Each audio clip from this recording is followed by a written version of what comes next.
est-ce que tu pourrais te présenter brièvement pour les lecteurs? Brièvement. Qui es-tu? Qui suis-je? Un auteur de Big Hit, d'urban fantasy, française, une journaliste, une mère de famille, un peu de tout. C'est un peu compliqué de se dépeindre comme ça. Maintenant, j'écris plus facilement en français. J'ai un pseudo effectivement étranger, à consonance irlandaise, qui est mon deuxième pays, mon deuxième refuge. Un pseudo qu'on a choisi aussi pour éviter les préjugés. Et puis, c'est pour ça qu'on ne s'est pas présenté avant. On a voulu d'abord laisser le public découvrir la série, savoir si le public l'aimait ou pas. Et puis après, se faire une opinion sur l'auteur en lui-même. Mais bon, ça, on se présente, on avait dit qu'on se présenterait un petit peu plus tard. Parce que ça n'a pas vraiment d'importance. Ce qui est important, c'est la série. L'auteur, à la limite, je crois pas que ce soit très important. Où est-ce que tu puisses tes inspirations quand tu écris? Quand j'étais jeune, quand j'étais petite, j'ai beaucoup lu. Donc ça allait de Stevenson, Dickens, tous les auteurs américains, mais aussi quand j'ai découvert Tolkien, j'ai beaucoup joué à Donjons et Dragons. Moi je suis à la base une enfant de la fantasy et de la BD. Donc c'était Torgal, c'était Le Vagabond des Larmes, Elfquest, toutes ces sagas qui sont fantasy et fantastiques.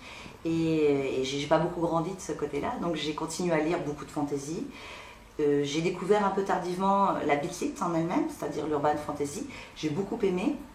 Et c'est mon frère d'ailleurs, étonnamment, qui m'a fait découvrir ça.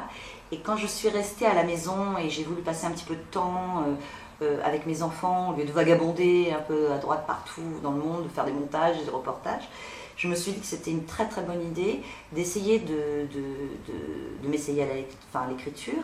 Et pour le coup, c'est là qu'est venue l'idée de créer Rebecca Keane, qui est un personnage où mes amis me disent elle te ressemble à 90%.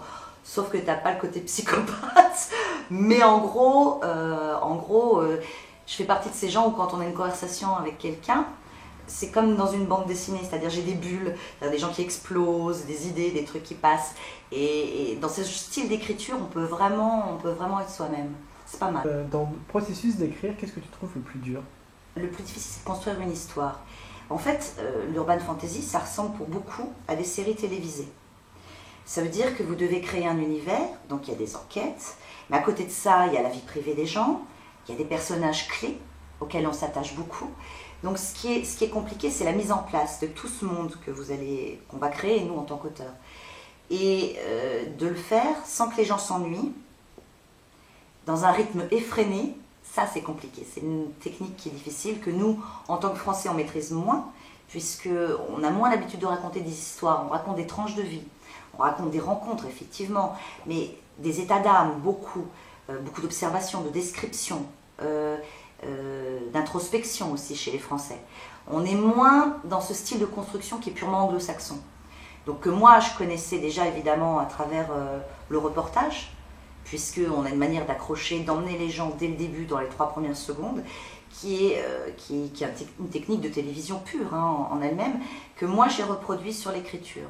Pourquoi avoir décidé d'écrire sur de l'urban fantasy, sur des vampires, des sorcières? Qu'est-ce qui t'a attiré J'adore cet univers, c'est un univers qui me captive, mais depuis toujours, depuis toute petite. Quand j'avais 7-8 ans, je rêvais d'être une sorcière, je me souviens, avec les copines, on faisait des cercles, ça a toujours fait partie de mon imaginaire, ça. Et pour le coup, ce qui était intéressant avec les histoires de vampires, moi j'ai essayé de faire un monde effectivement où il y a tout, c'est-à-dire vous avez à la fois les vampires, les démons, les métamorphes, etc. C'est toute une communauté. Justement parce que j'étais passionnée mais depuis toujours, de Bram Stoker en passant par Anne Rice, quand j'étais gamine, c'était vraiment faisait partie de mes auteurs préférés, mais pas seulement. Il y en a des tas d'autres, et je me plongeais dans cet univers et j'en suis jamais vraiment sortie, je crois, tout simplement. Souvent dans les livres de Big Hit, il y a une ou plusieurs scènes torrides ou érotiques. Est-ce que c'est un passage obligé? Parce que même toi, J'en mets très peu. J'en mets quand c'est justifié. Quand Quand vraiment, entre deux personnages, je veux dire, quand il y a une vraie passion comme celle entre Rebecca et Raphaël, il est évident que je peux difficilement mettre ça, enfin, laisser ça platonique, si vous voulez. Ou même dire, bon, ils sont allés se coucher et ils sont réveillés le lendemain. Ça me semble un petit peu difficile, parce qu'on s'attend, avec une passion pareille, une passion défendue en plus, à ce qui est forcément quelques détails. Et puis aussi, l'intimité permet des discussions. C'est-à-dire qu'il n'y a pas que le sexe, il y a le rapport, il y a les sentiments qui évoluent, il y a les mots, les phrases qui sont échangées, donc ça c'est important. Mais c'est jamais gratuit. Quand je mets du sexe ou de l'érotisme dans mon livre, c'est jamais gratuit. Et j'essaye justement de ne pas submerger le lecteur avec ça, et que ce soit toujours extrêmement justifié. Que ce soit joliment dit, assez poétique. Pas de sexe difficile, sadomaso ou étrange, ou plutôt quelque chose de joli. C'est des scènes extrêmement difficiles à écrire, il faut le savoir, pour un auteur. Par exemple, je trouve que la reine de ce genre de sexe reste de très très loin Laurel K. Hamilton, par exemple. Et moi, c'est pas du tout mon domaine. C'est pour ça, quand on compare Rebecca Keane à Anita Blake, il y a une différence majeure. Enfin, je veux dire, c'est le jour et la nuit. Donc, pour le coup, non, on est dans un univers très très différent. Et je saurais absolument pas faire ce qu'elle fait d'ailleurs. Toutes ces pages d'érotisme qui sont extrêmement bien écrites. Enfin, je veux dire, c'est fabuleux. L'écriture est parfaite. Simplement, c'est pas ce que moi j'ai envie de raconter.